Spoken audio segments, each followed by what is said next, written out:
that I want to go through three small spheres of background and action that develop a little bit the substantive roles that the Orfalea Center will play in relation to this project. But just to underline that this is the beginning and the conversations will go in all kinds of directions. So everyone feel free to weigh in, and we are very flexible at the Orfalea Center. So just a little context. So the Orfalea Center is a large humanities and social science research center at UCSB. I think it's the largest of its kind at the university. If you guys have ever made photocopies of your MA thesis at Kinko's or used them to get online back in the days of internet cafes, well, that is our endowment. The Orfalea Center is the Kinko's endowment. So we're putting all that money back into academic research and Global South partnerships of knowledge. So that's where our funds come from. We have a staff. We have 4 full-time staff in addition to myself. We have 42 graduate student fellows, and we have more than 25 Global South partners, which are research centers everywhere from Palestine to Angola to Brazil to Indonesia, who are basically activists or publicly engaged research centers that will be then available to participate in this network in addition to the fantastic extensive network that already exists. We have 32 faculty from across the humanities and social sciences that work with us directly. They are all selected because they are specialists in area studies places, whether it's Africa or East Asia or South Asia or the Middle East, but they're also asking transcontinental questions that are of urgent interest to publics that are particularly at the front lines of conflict or targeting or marginalization economically and politically. So it fits very well, kind of our center's methodology with what we're doing in this project. So we have a large group of graduate students, from most of whom are international, working with the project. We have Global South and East partners, and we have a transnationally oriented area studies faculty working with it. So now, second, I want to talk a little bit about the way that security studies and insecurity studies is examined at the center in terms of where I come from in the field, and also how I'm kind of sensing the interests of this body of partners that work with the center. And then third, I'll specify a couple of the actual substantive interventions we're going to do. So this part about security studies from our standpoint is different from that of international relations approaches to security studies, which I know all of us are invested in critiquing.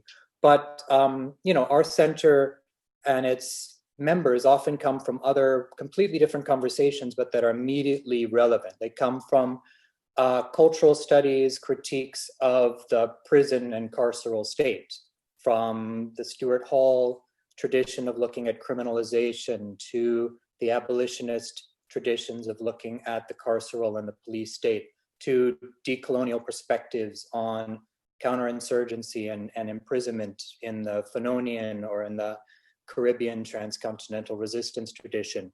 So completely separate from international relations, but absolutely relevant, and in terms of global civil society conversations about the intersection between race, neocoloniality, and security are obviously immediately relevant to today. So second, we also focus on the connections between, a triangular of connections between criminalization of bodies, whether because of race or sexuality or ethnicity, militarization of states, and then securitization of public spheres. So again, those three spheres demand a much more interdisciplinary set of perspectives than just looking at the state actors or the non-state actors, which are almost produced as the shadow analytical sphere of statist methodologies. So that means work like Nicole's on technology, or Lisa Hajar's on the law, or work at our school on the subjects of race and sexuality is absolutely central. So, and I can go on in terms of the way that decolonial and de-imperial scholarship, which we focus on a lot at this center, basically methodological approaches that don't reproduce the monolithic or Eurocentric ideas about how security is defined and produced, but also pays attention to semi-peripheral actors, comprador actors in the global south, forms of economic and military power that emerge not just in the US and in the British and French empires, but also in the global south in new ways. Paramilitary actors, vigilante actors, the kind of militia formations we're seeing proliferating everywhere. That requires a notion of culture, of land, of racism, masculinity, technology, arms economies, plantation economies, all that, which are very marginal to security studies, but which will be centered to our approaches. So finally, in terms of specific interventions, I'm going to pass the torch to Lisa Hajar in a second, but we are with Lisa Hajar in the lead, along with a cluster of researchers that work on the war on terror, not just in the Middle East in the past 20 years, but also in Latin America since the war on the left in the 1960s, and also the kind of war on terror in relationship to the terrorization of the Black diaspora in the last 500 years. So those will be tied together, but specifically around the commemoration, which is not the right word, of the 20th anniversary of 9/11 will be a major center of events that Lisa Hajar will talk about. And then second, we're focusing a lot on gender and race and militarization and security with a set of graduate student projects working on Africa, Latin America, and the Middle East. And then third, this methodological unpacking of what it means to be decolonial and non-Eurocentric or de-imperial in elaborating security studies.